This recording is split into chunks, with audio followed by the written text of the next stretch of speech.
ये बात ज्यादा पुरानी नहीं है जब 2006 में यूक्रेनियन कैपिटल कीव में एक नौजवान शख्स बहुत कंफ्यूज्ड हालत में पाया गया। उसने ओल्ड फैशन के कपड़े पहन रखे थे और उसकी गर्दन पर एक पुराना कैमरा भी लटका हुआ था। लोग समझ रहे थे कि ये कोई पागल है, लेकिन क्या मालूम था उनको कि वो टाइम ट्रेवल की एक दास्तान का हिस्सा बनने जा रहे हैं। जेम टीवी की वीडियोस में एक बार फिर से खुशामदीद। नाजरीन, वो शख्स अपना नाम सर्गी पोनोमारेंको बता रहा था। पुलिस ने जब उससे आईडी मांगी तो वो एक ऐसी कंट्री ने इशू कर रखी थी जो अब मौजूद ही नहीं है। जी हाँ, ये आईडी सोवियत यूनियन के दौर की थी। अब ये बात तो आप सब जानते हैं कि यूक्रेन पहले सोवियत यूनियन का हिस्सा हुआ करता था और जिस दिन ये वाकया पेश आया, सोवियत यूनियन को टूटे 2 दहाइयां गुजर चुकी थी। ऐसा नहीं है कि यूक्रेन पुलिस ने इससे पहले सोवियत यूनियन की कोई आईडी देखी ही नहीं थी, पर यह शख्स दिखने में 20-25 साल का लग रहा था और उस आईडी पर उसकी डेट ऑफ बर्थ 1932 की शो हो रही थी। सिर्फ डेट ऑफ बर्थ ही नहीं बल्कि आईडी पे शो होने वाली पिक्चर भी उसी की थी। ये सारा माजरा पुलिस को हजम नहीं हुआ। 1932 में पैदा होने वाला शख्स 2006 में 74 इयर्स के बाद भी 20-25 साल का कैसे दिख सकता है। उन्होंने सर्गी से पूछा कि आज कौन सी डेट है, तो उसने थोड़ा सोचने के बाद जवाब दिया 23 अप्रैल 1958।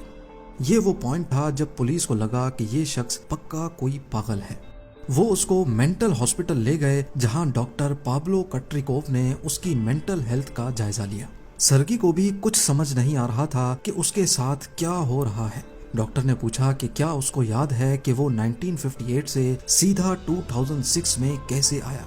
उसने बताया कि मैं दिन के टाइम पर सिटी वॉक पे अच्छे फोटोग्राफ्स लेने के लिए निकला था। तभी मैंने आसमान पर एक अजीब चीज को उड़ते हुए देखा। डॉक्टर ने पूछा कि वो चीज कैसी दिखती थी, तो उसने बताया कि मैं एक्सप्लेन नहीं कर पा रहा, पर मैंने अपने कैमरा में उसकी फोटो खींची थी। ये बोलते हुए उसने अपना कैमरा आगे कर दिया। ये सुनकर डॉक्टर बहुत हैरान हुए, लेकिन उनकी हैरानी मजीद बढ़ गई जब उन्होंने कैमरा को देखा, जो कि एक बहुत पुराना याशिमा फ्लेक्स कैमरा था। इस कैमरा की कंडीशन देखकर ऐसा नहीं लग रहा था कि ये कोई पुराना कैमरा है। मसला इस कैमरे में से फोटो निकालने का था, क्योंकि इसमें जो रोल डलता था उसको 1970s में ही डिसकंटिन्यू कर दिया गया था। एडम पॉइजनर नामी एक एक्सपर्ट को बुलवाया गया, जिसने कैमरा रोल पे लिखी डेट देखी तो मालूम पड़ा कि ये 1956 में मैन्युफैक्चर किया गया था।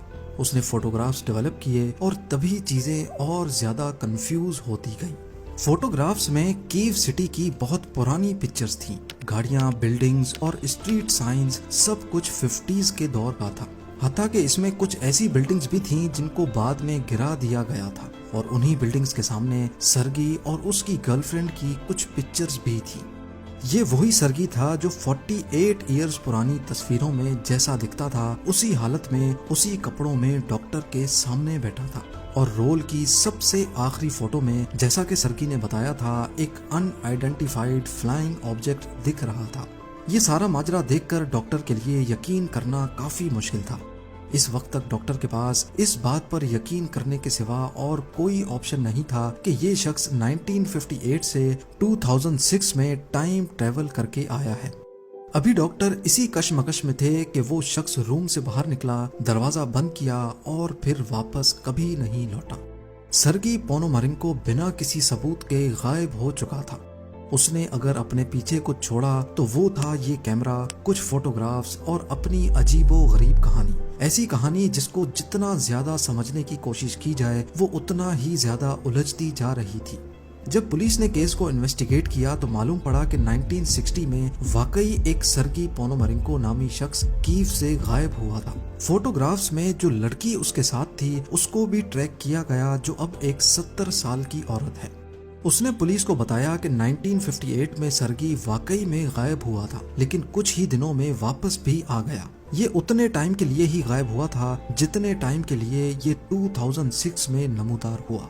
लेकिन उस खातून के मुताबिक वो 1960s में दोबारा गायब हुआ और उसके बाद आज तक वापस नहीं लौटा। पर कहानी में एक ट्विस्ट और भी है।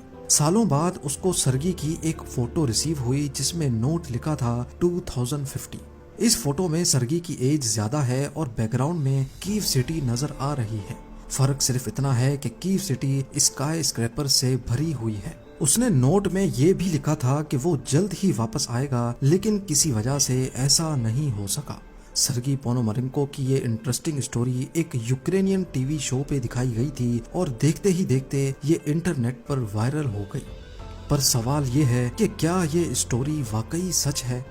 इस पर आने से पहले हम ये जानते हैं कि टाइम ट्रेवल क्या वाकई पॉसिबल भी है कि नहीं।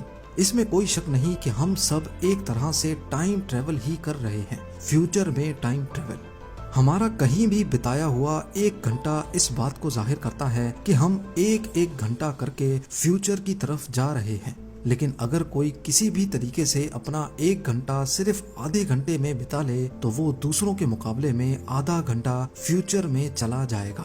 इस कॉन्सेप्ट को पहली बार एल्बर्ट आइंस्टाइन ने अपनी स्पेशल रिलेटिविटी की थ्योरी में दिया था, जिसके मुताबिक स्पेस में टाइम एक जैसा नहीं गुजरता, बल्कि ये डिपेंड करता है ऑब्जेक्ट की स्पीड और उसके मास पर। जिस तरह ऑक्सीजन का लेवल अलग अलग एल्टीट्यूड पे चेंज होता रहता है, इसी तरह स्पेस में टाइम भी ऑब्जेक्ट की स्पीड और मास पर डिपेंड करता है।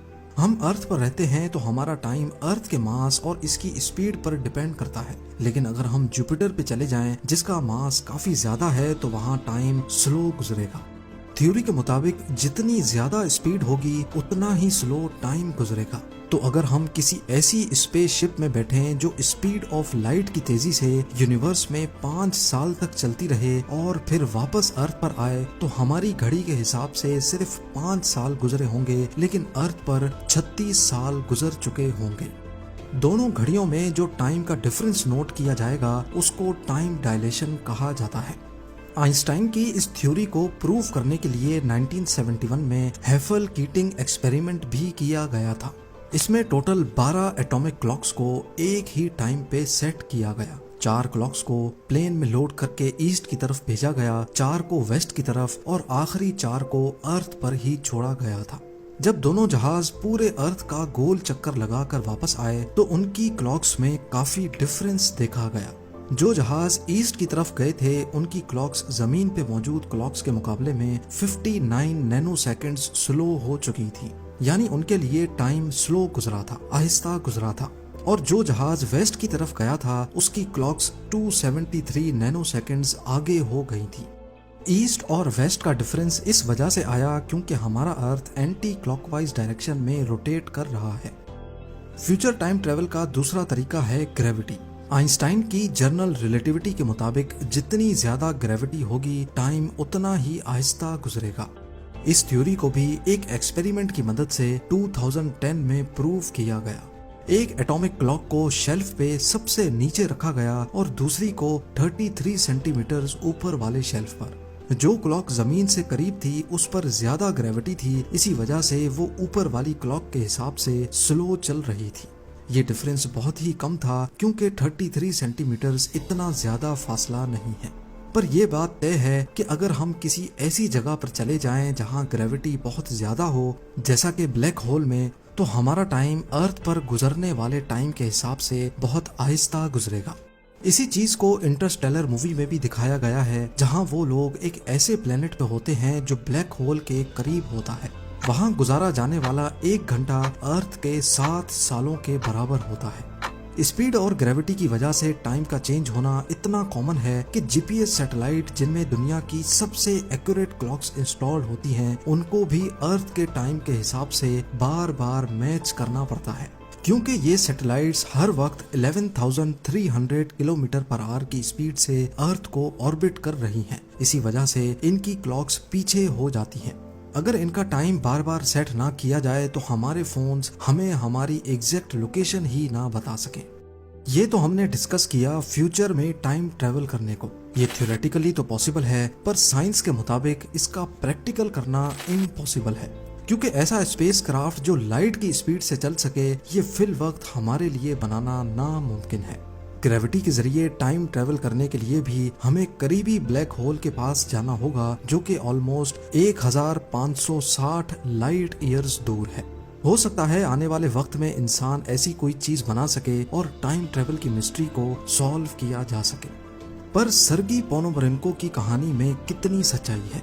असल में ये स्टोरी 2012 में एक यूक्रेन के टीवी शो में ब्रॉडकास्ट की गई थी जिसका नाम था एलियंस।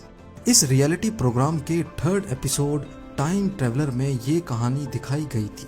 सर्गी पोनोमरेंको की डॉक्टर के साथ सीसीटीवी वीडियो में एक बहुत बड़ा लूप होल निकल कर सामने आया। इसमें जो डेट दिख रही है वो है वेडनेसडे 23 अप्रैल 2006, लेकिन कैलेंडर पे देखा जाए तो ये संडे का दिन बनता है। इसका मतलब है कि वीडियो अलग से रिकॉर्ड की गई थी और टाइम स्टैम्प बाद में ऐड किया गया। इसके अलावा सर्गी पोनोमरेंको की आईडी पर जो स्टैम्प देखी जा सकती है, एक्सपर्ट्स का मानना है कि ये स्टैम्प उस दौर की स्टैम्प से डिफरेंट है। और आखिर में कीव सिटी की 2050 की फोटो, जिसमें पीछे बिल्डिंग्स तो बहुत सारी दिख रही हैं, लेकिन अगर गौर से देखा जाए तो इसमें काफी बिल्डिंग्स एक जैसी हैं, जिसका मतलब है कि ये इमेज फोटोशॉप किया हुआ है। इस इंसिडेंट से मुतालिक जो भी पुलिस इन्वेस्टिगेशन दिखाई गई, इनका रिकॉर्ड कहीं पर भी मौजूद नहीं है। और अगर डॉक्टर पाब्लो कट्रिकोव इतने फेमस डॉक्टर हैं तो इनका नाम इंटरनेट की किसी भी वेबसाइट पर क्यों नहीं है। बेशक ये स्टोरी बहुत वेल प्लान्ड थी, लेकिन इंटरनेट यूजर्स का मानना है कि ये सिर्फ शो की रेटिंग के लिए बनाई गई थी। टाइम ट्रेवल के टॉपिक में कंफ्यूजन तब पैदा होती है जब हम सोचने लगें कि अगर फ्यूचर में टाइम ट्रेवल किया जा सकता है तो पास्ट में भी किया जा सकता होगा। इस कॉन्सेप्ट को भी काफी सारी साइंस फिक्शन मूवीज में दिखाया गया है, लेकिन साइंटिफिक कम्युनिटी का मानना है कि ऐसा करना पॉसिबल नहीं है, क्योंकि ये जन्म देता है पैराडॉक्स को। मान लें कि आप किसी टाइम मशीन में बैठकर 10 साल पास्ट में चले जाएं और उस टाइम मशीन को ही बनने से रोक दें, तो फिर आप यहाँ तक कैसे पहुंचे? इस सिचुएशन को टाइम ट्रेवल पैराडॉक्स कहा जाता है। 2009 में स्टीफन हॉकिंग ने एक पार्टी अरेंज की जिसमें वो अकेले मौजूद थे। इसकी अजीब बात यह थी कि इस पार्टी की इनविटेशन उन्होंने 1 साल के बाद पब्लिक की और कहा कि अगर कोई टाइम ट्रेवलर है तो 1 साल पास्ट में जाकर वो पार्टी अटेंड कर सकता है। ये उनकी तरफ से समझाने का एक तरीका था कि पास्ट में टाइम ट्रेवल करना पॉसिबल नहीं है। उम्मीद है जेम टीवी की इस वीडियो में टाइम ट्रेवल का टॉपिक आपको काफी हद तक समझ आ गया होगा। आप लोगों के प्यार भरे कमेंट्स का बेहद शुक्रिया। मिलते हैं अगली शानदार वीडियो में।